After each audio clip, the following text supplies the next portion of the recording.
আবারও ভয়াবহ আগুন লাগলো হাওড়া পাঁচলার গাববেড়িয়া মাজারের সামনে। ঘটনাটি ঘটে গতকাল 23শে মার্চ সন্ধ্যা 7:30 নাগাদ।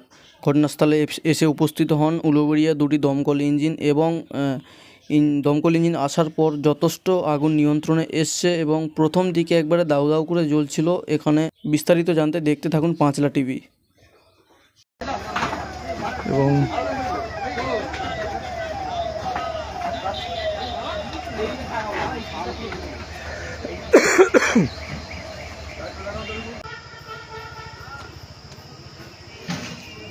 একেবারে বিভৎস পরিস্থিতি একেবারে তৈরি হয়েছে এবং ওইখানে দমকলের কর্মীরা কিন্তু যথেষ্টই দক্ষতার সাথে তারা এই আগুন নেভাচ্ছেন এবং এই দেখুন কী পরিস্থিতি একেবারে।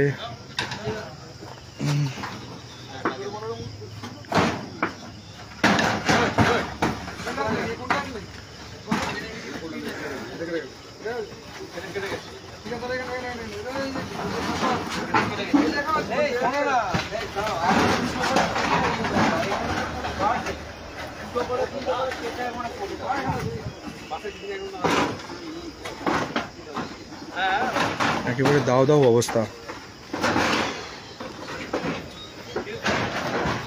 এবং দেখাবো আমি এখনো। দেখুন যে আগুনের কি আংরা, সেই বুঝতেই পারছেন যে সেই সময় কিন্তু আমি এসে ঠিক উপস্থিত হতে পারিনি, কিন্তু এখন যে পরিস্থিতি একেবারে এখনও কিন্তু আগুনের যে একটি তাপ একেবারে বুঝতে পারবেন যে হ্যাঁ দেখুন সরাসরি কিন্তু এখন দেখাচ্ছি আমতা টিভির পর্দায়। একেবারে মানে বারবার এই আগুন লাগার ঘটনা কিন্তু ঘটেই চলেছে, বারবার কিন্তু এই আগুন লাগার ঘটনা কিন্তু ঘটেই চলেছে আমতা এলাকার মধ্যে, বা এখন আমতা থেকে কিছুটা দূরে হলেও কিন্তু সেই আমতা রানীহাটি রোডেই।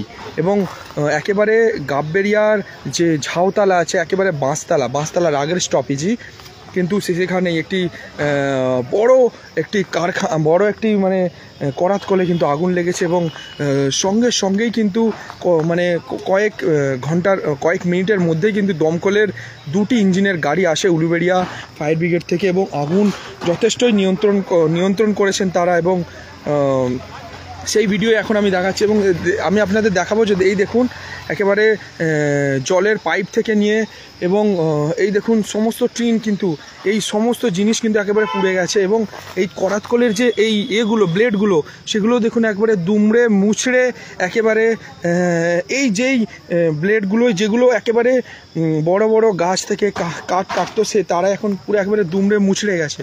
এবং এই দেখুন পরিস্থিতি এই যে লাইটিংয়ের যে ল্যাম্প সে ল্যাম্পও কিন্তু একেবারে হয়ে গেছে এবং এই দেখুন জলের সমস্ত পাইপ কিন্তু এখন দেখুন যে তারা করছেন এবং পুরো চাল দেখুন দুমড়ে মুচড়ে গেছে। এই দেখুন যে মেন মেশিনটা যেটা দিয়ে কিন্তু এই সমস্ত কাঠ কাটা হয় বা একটা মেজারমেন্ট করা হয়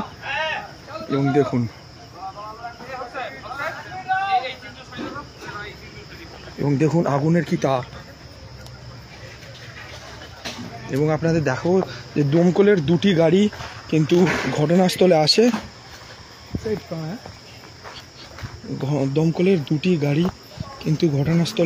এবং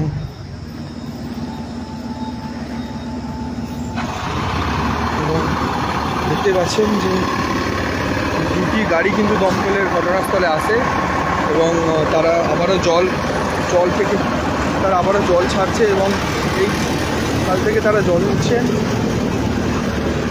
এবং দেখতে পাচ্ছেন